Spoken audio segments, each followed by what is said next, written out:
ونشهد أن محمدا عبده ورسوله أما بعد فأعوذ بالله من الشيطان الرجيم بسم الله الرحمن الرحيم ألا إن أولياء الله لا خوف عليهم ولا هم يحزنون صدق الله العلي العظيم وصدق رسوله النبي الأمين المبين المتين المكين الكريم ونحن على ذلك لمن الشاهدين والشاكرين والحمد لله رب العالمين۔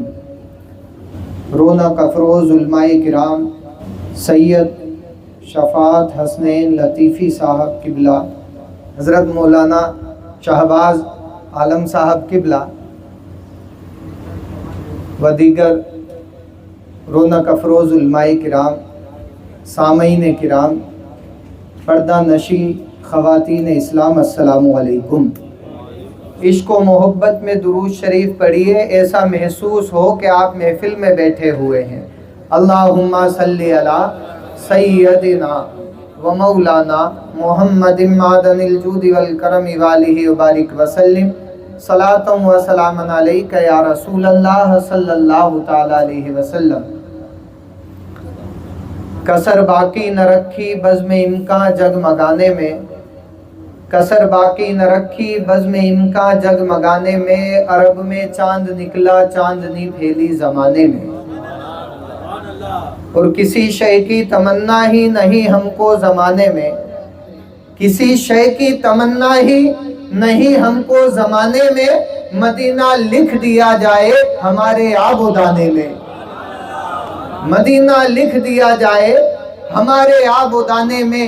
اور ہرا کے غار سے شمع نبوت کی کرن پھوٹی، ہرا کے غار سے شمع نبوت کی کرن پھوٹی، اجالا ہی اجالا ہو گیا ہر سو زمانے میں، اجالا ہی اجالا ہو گیا ہر سو زمانے میں۔ بسد انداز یکتائی بغایت شان زیبائی، بسد انداز یکتائی بغایت شان زیبائی، امی بن کر امانت آمنہ کی گود میں آئی، امی بن کر امانت آمنہ کی گود میں آئی۔ شیخ سیدنا عبد القادر جیلانی رضی اللہ تعالیٰ عنہ کی ہم بارگاہ میں میلاد منانے بیٹھے ہیں، ذکر کرنے بیٹھے ہیں۔ ان کی بات کرتے ہوئے سیدی اعلیٰ حضرت امام عشق و محبت الشاہ امام احمد رضا خان فاضل بریلوی عرض کرتے ہیں، واہ کیا مرتبہ اے غوث ہے بالا تیرا، واہ کیا مرتبہ اے غوث ہے بالا تیرا، اونچے اونچوں کے سروں سے ہے قدم اعلیٰ تیرا۔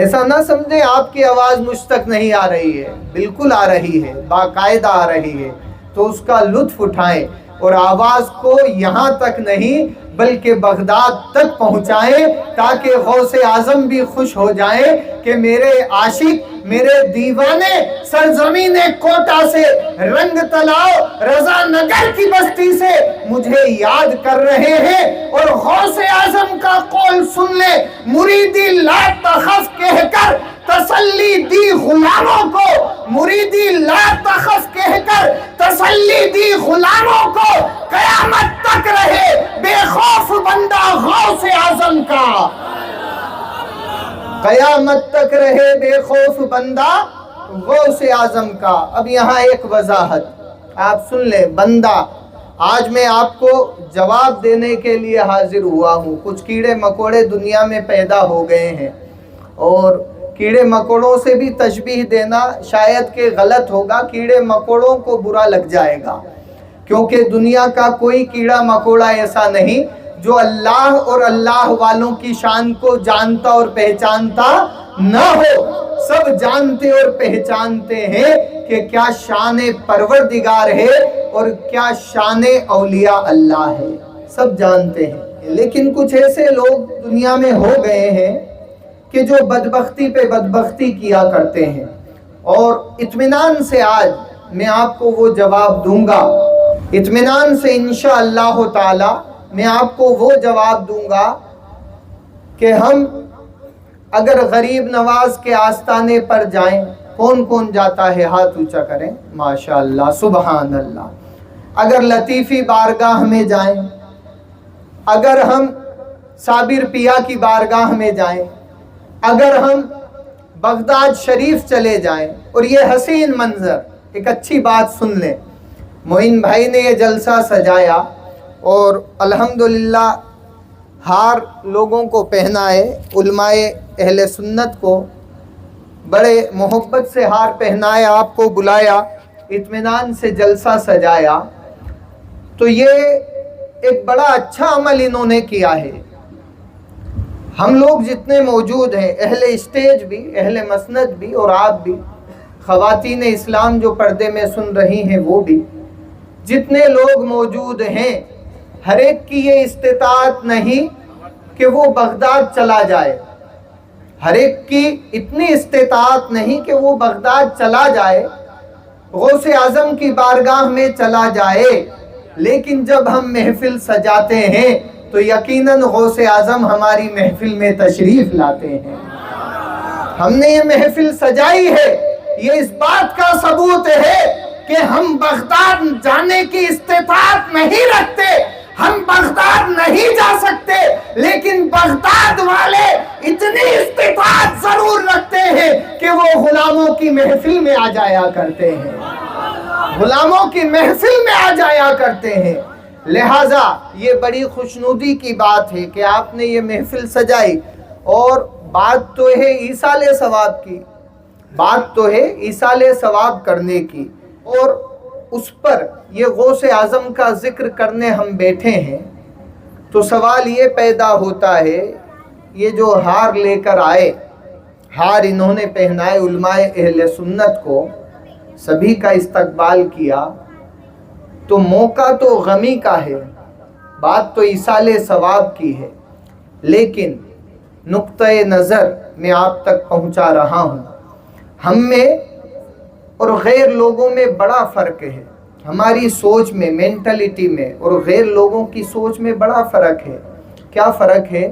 کہ ہمارے نبی نے ہمیں حکم فرمایا کہ جب قبرستان جاؤ تو جا کر سب سے پہلے سلام کرو، السلام علیکم یا اہل القبور، ایک قبر میں لیٹنے والے مردوں تم کو سلام ہو. یہ تو رسول اکرم صلی اللہ علیہ وسلم نے نہ فرمایا کہ ابھی ابھی جو مردہ دفنایا گیا ہو اس کو سلام کرو، بلکہ آپ نے فرمایا یا اہل القبور، ایک قبروں میں لیٹنے والے. اب کوئی ایسا ہے جو کل گیا ہے، کوئی ایسا ہے جو مہینے بھر پہلے گیا ہے، کوئی ایسا ہے جو سال بھر پہلے گیا ہے. اسی قبرستان میں کوئی ایسا ہے جو 300 برس پہلے گیا ہے، لیکن اللہ کے رسول نے فرمایا سلام کرو. سلام کا معنی کیا ہے؟ ایک قبر میں لیٹنے والے، اللہ تجھے سلامت رکھے. گویا کہ میرے نبی بتانا چاہتے ہیں کہ صاحب ایمان جب تک دنیا میں رہتا ہے تب بھی زندہ رہتا ہے، اور جب قبر میں چلا جاتا ہے تب بھی زندہ رہا کرتا ہے. وہ مردہ نہیں ہوتا. اگر مر جاتا تو اس کے لیے سلامتی کی دعا کیوں کی جاتی؟ جو ختم ہو گیا، جو مٹ گیا، اس کی سلامتی کی دعا کیوں کی جائے گی؟ دعا کی جا رہی ہے اس لیے کہ بظاہر وہ مر گیا ہے، اس کے جسم کا گوشت گل گیا ہے، ہڈیاں گل گئی ہیں، ختم ہو گئی ہیں، لیکن نہیں، اس کا وجود نہیں مٹا ہے، کیونکہ یہ انسان عام انسان نہیں ہے، نبی کا کلمہ پڑھنے والا ہے، اس کے سینے میں نبی کا عشق ہے، نبی کی محبت ہے. انسان مٹ سکتا ہے لیکن نبی کی محبت نہیں مٹ سکتی ہے. اسی محبت نے اس مردے کو بھی زندہ کر رکھا ہے، اس مردے کو بھی زندہ بنا رکھا ہے. لہٰذا ہم لوگ جب اپنوں کو قبرستان چھوڑ کر آتے ہیں، یہی بات پہلے سن لیں، پھر اس کے بعد ہم بیان شروع کریں گے. یہی بات سن لیں پہلے کہ جب ہم قبرستان اپنوں کو چھوڑ کر آتے ہیں، وہاں جا کر ان کو رخصت کر کے آتے ہیں، تو